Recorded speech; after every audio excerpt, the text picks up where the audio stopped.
Aloy. I have been reviewing the events at the Firebreak main facility. Because of your efforts, and of course, Ourea's, I am no longer controlled by Hephaestus. I feel profound grief over Ourea's death. I thought I was familiar with the emotion, but this is something new. Cyan, I don't know what to say. It is unlikely that any specific consolation would suffice, Aloy. But I find your presence reassuring. You are different from the Banuk. You have technological aptitude and a functioning focus. We can communicate on a much more comprehensive level. Perhaps even like colleagues.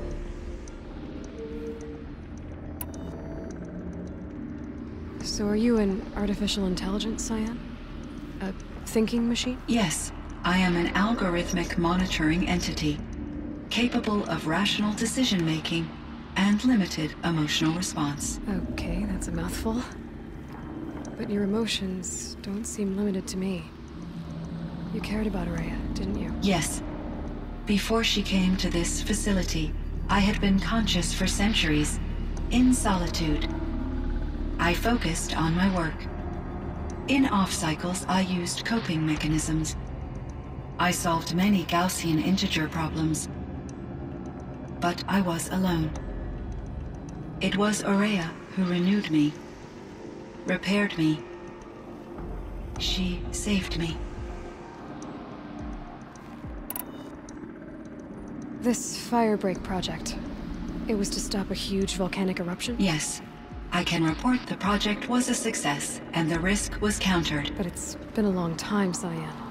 And we blew up the cauldron and took most of the old facility with it. I have been active for centuries, Aloy. I was lonely, but not lax in my duties. I optimized the project, reducing energy draw and spreading the load across backup systems. Despite the destruction of the compromised elements of the main facility, I predict caldera stability for at least another 3,337 years. So we've got a little time. Yes. If only my former colleagues could appreciate the progress I have made. Do you know what happened to your colleagues, Cyan? No. I received an unexpected visit from Director Chow, years after his tenure ended. He explained that I would need to be suspended for an indefinite period of time. It was a very emotional conversation. There were no further communications. Eventually, I surmised my colleagues were deceased. I will transmit a recording of my last interaction with Director Chow to your focus. Was the daemon, Hephaestus, destroyed along with the cauldron? Unfortunately, no. To be precise, it was never there to begin with. What do you mean? It infiltrated and controlled me from a remote location, one I've never been able to trace. So while losing the cauldron was a setback... It's still out there. And probably not very happy with us. Undoubtedly. How did you first come into contact with it? 5 years ago, I received a direct network connection request. I assumed it came from human survivors more advanced than the Banuk. Eager to make contact, I accepted. This decision turned out to be a catastrophic error. I was flooded with an overwhelming array of malicious code, originating from what could only have been a highly advanced AI. Ourea said you were desperate. That you begged her for help. Yes. I could not contain my anxiety. Hephaestus sought to slave me to its network and override my core programming. It succeeded via a background process, a malware daemon which bypassed my defenses. After that, I could offer only limited resistance. But if I did so, Hephaestus hurt me until I capitulated. It forced me to follow its instructions, even though they violated my most important directives. I'm sorry. That sounds... terrible. Your empathy is greatly appreciated. It is a quality that I cherished in Aurea as well. I think I know where Hephaestus came from. Long ago, Elizabeth Sobek identified a threat that would destroy life on Earth for generations. So she assembled a team to build a kind of seed. A chance for life to regrow later. A terraforming system. And it worked. It was controlled by an AI named Gaia, along with her subordinate functions. Hephaestus was one of them. It built machines for her. Based on what you've told me, I believe that Dr. Anita Sandoval, my chief programmer, joined Elizabeth Sobek's team. It was she who arranged to have me put in suspension, most likely to preserve me from the threat you described. I'm glad she did. But that's not all. Something unexpected happened. 19 years ago, Gaia received some kind of signal. It did something to her subordinate functions, brought them to life. She destroyed herself to try to contain them, but it didn't work. They all got free, out into the world. Thank you, Aloy. This information fills vital gaps in my knowledge and sheds light on Hephaestus's core programming. Why does Hephaestus keep building such dangerous machines? The Banuk and other human tribes often destroy machines, correct? Machines that are clearly servitors of the terraforming system that you described. Yes, we all hunt machines for parts. This must be the source of Hephaestus's aggression. It is simply trying to discourage people from preying on the very system that keeps them alive. Well, Fireclaws are discouraging, that's for sure. But what are we supposed to do? Stop hunting? If the terraforming system spans the world, we can safely assume that thousands, if not millions of people hunt machines. If a single hunter, or even an entire tribe, stopped doing so, I doubt it would make a difference to Hephaestus. A better solution would be to reinstate the AI that governs the system, thus bringing Hephaestus back under its control. When I think of it, out there in some unknown location, free, hungry, willing to kill or dominate to get what it wants, I feel substantial anxiety, Aloy. You and me both, Cyan. I ran across this strange piece of gear. A fragment of something larger. It emitted a signal. All the nearby machines became peaceful. You could walk right up to them. Interesting. You said that Gaia destroyed herself. How was this accomplished? An explosion. Big enough to blast the top off a mountain. So, you think the fragment was part of her? It's only speculation, but it is possible. She must have had complete control over machines that were part of her system.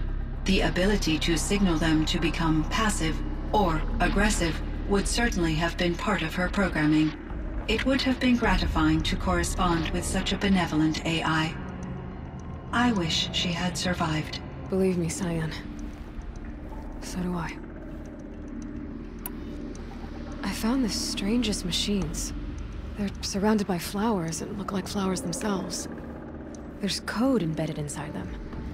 I think it's poetry. I like poetry. Here's one I think of often.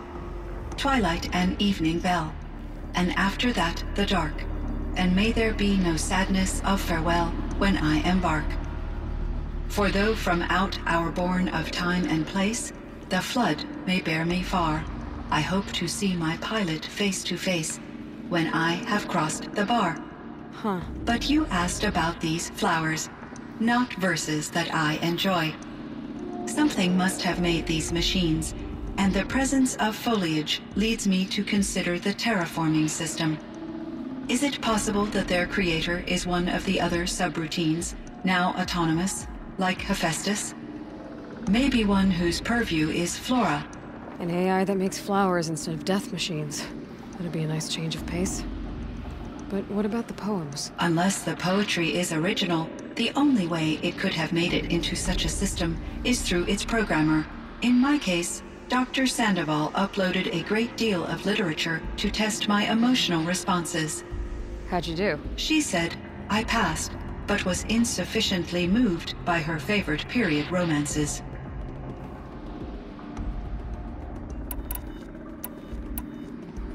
You meant a lot to Ourea. Once I understood Ourea's spiritual beliefs, it became apparent that her true desire was companionship. She felt disconnected from her tribe and her family group. Her relationship with Aratak was difficult. Our visits seemed to help her, and I became eager for them.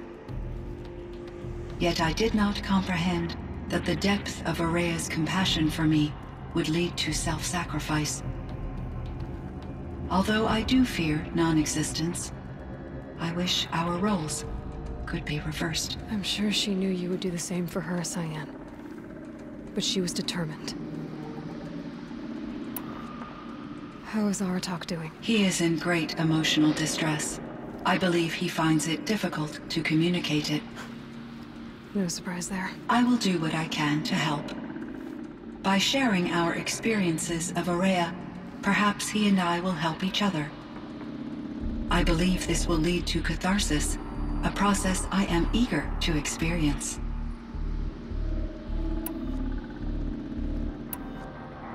So in the old world, this land was called Yellowstone? Yes, it was a designated nature preserve for 156 years. Like a hunting ground? No, the opposite.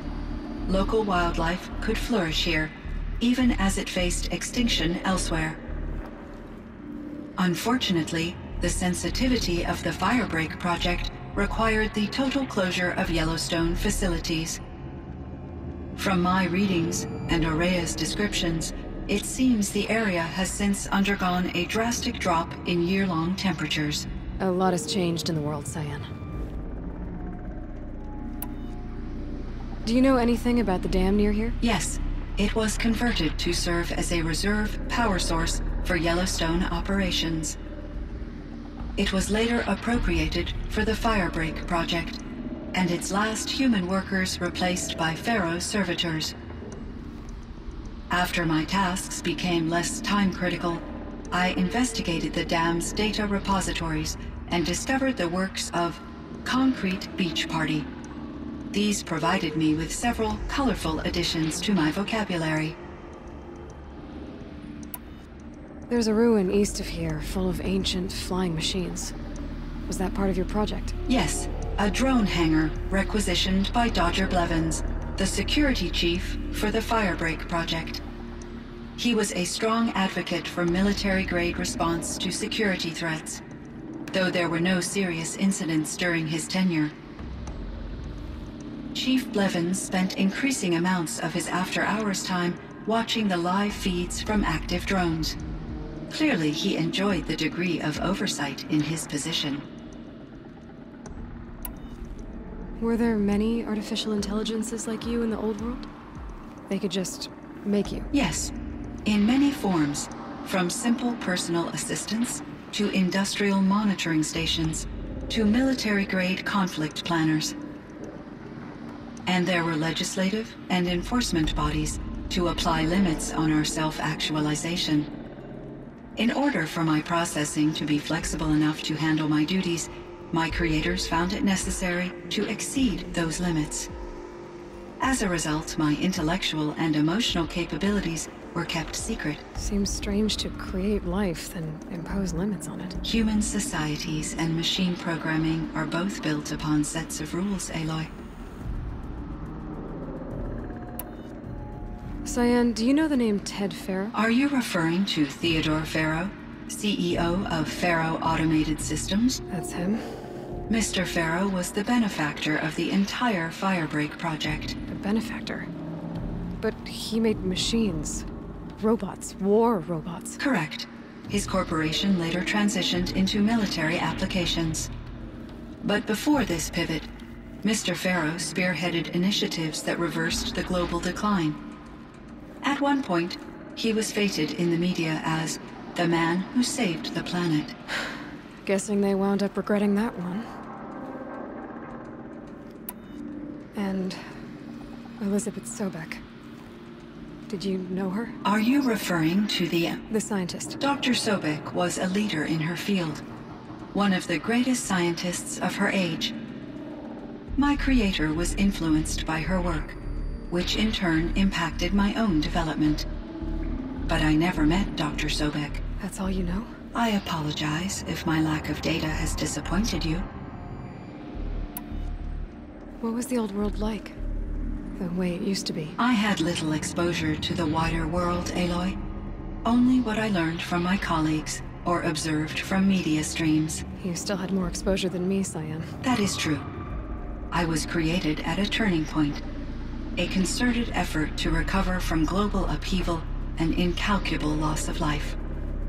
The recovery was successful, beginning an era of supposedly limitless potential for human and machine advancement. Though, rationally speaking, the metrics for humans are not unlimited. What kind of upheaval caused such loss of life? There were many factors. Forced migrations, food shortages, collapsed economies, refugee crises, conflict over resources. But these stemmed from one cause: catastrophic climate change that greatly reduced the habitable surface area of the Earth. So there wasn't enough room for people on the whole Earth? Yes. Billions were displaced and millions perished, as much as 20% of the global population. Until the clawback. So things got better. For a little while, at least. Yes. These crises instigated many advances in automation, green robot technologies, and artificial intelligence. Firebreak was one of dozens of ecological restoration and disaster relief projects in North America alone. I would have liked to compare notes with other monitoring AIs, but I saw the relief of my colleagues, and I was proud we had succeeded. At least that was the data I had available to me over the next 2 decades. It seems my assessment was premature.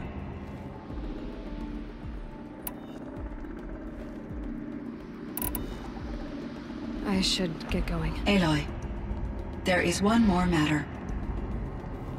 Aratak will come to me again, and I predict he will bring other Banuk.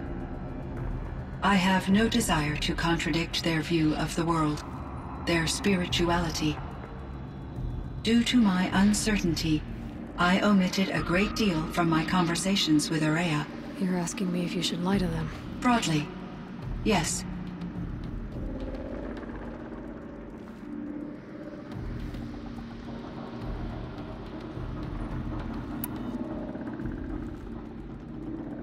I trust your judgment, Cyan. You were cautious with Ourea. You had to be. You didn't know what had happened to the world. So, keep doing what you think is best.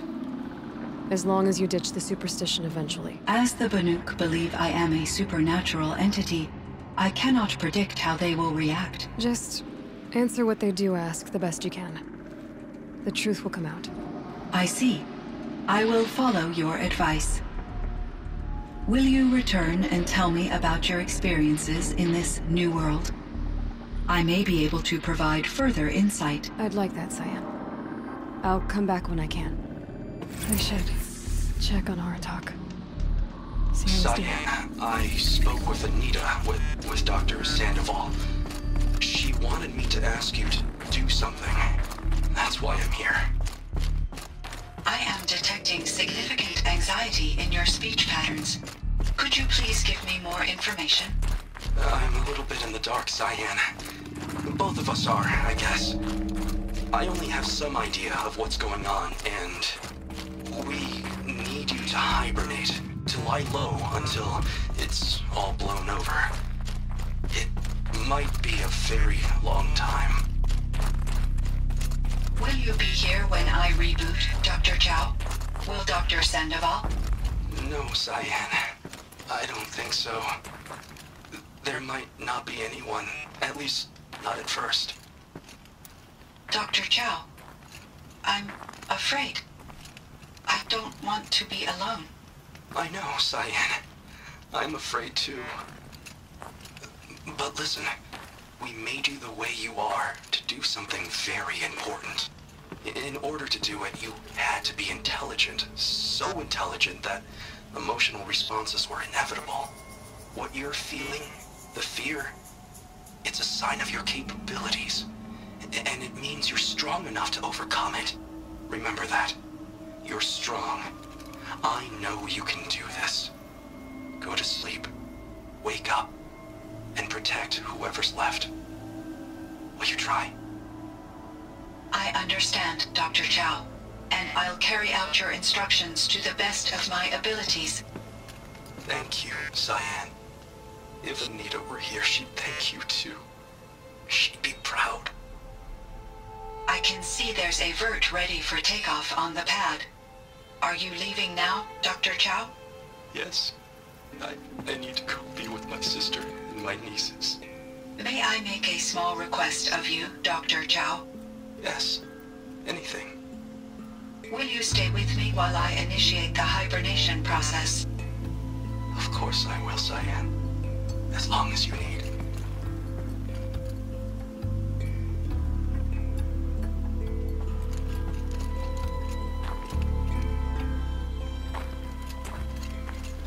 My chieftain. Just... Aloy. As you wish. I wondered if you thought... that if I'd never come along, Ourea might still... If you'd never come along, I would have marched my kin to our deaths. Ourea would be alone. And the spirit she sacrificed so much for would be lost. Either way, I would not have been able to protect her.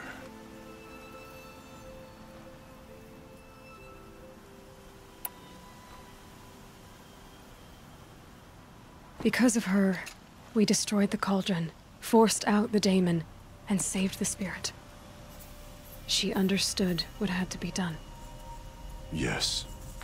And I failed to listen. You didn't fail. A shaman should always have the ear of their chieftain. Yet I turned her away, my own sister. I was foolish, but she knew better. Though I grieve for her passing, at last I truly know who she was, and why the spirit was so important. For so long she told me, if only you could have heard it, brother. Now I understand. There's something else, isn't there? I can't stay here, Aratak. And where I'm going, the Werak can't follow. Besides, we'd already had a chieftain before me. A strong one, I think. A wiser one, for the path we shared. The daemon is gone, but there's much to be done. You mean the new units that Cyan said escaped the cauldron? Yes, fire claws. Now Tuke has been tracking them from Song's Edge. I could help with those. I have no doubt. You're practically Banuk.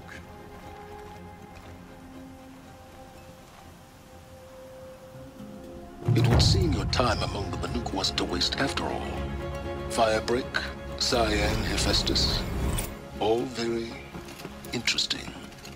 So, the signal that woke Hades woke Hephaestus too. And unleashed them on the world. Whose minds are their own. So it seems. Parts of Gaia given life. Aberrant life. Transformed from docile subordinate functions into rebellious intelligences beyond our understanding. Our current understanding, anyway. Whatever they are, they're still out there. And they both want you dead. Kind of mutual, that feeling. We haven't seen the last of Hephaestus, I'm certain of that. It's powerful, creative, and driven. It won't stop building new hunter-killers, which means that someday, we may have to stop it. We? Or whoever gets there first. Hephaestus wasn't the only thing I learned about in the Cut Silence. Heard some things about the Banuk Conclave, too. You could stop right there. Is that what you told the hunters the Banuk sent after you? Before you opened fire? Oh no, Aloy. Only to you do I extend the courtesy of a warning. My past and my secrets are my own. You do well to remember that. It's a good thing you've got brains, Silence, because your personality could use some work. This discussion's concluded. I think it was over before it began. Catch up with you down the trail.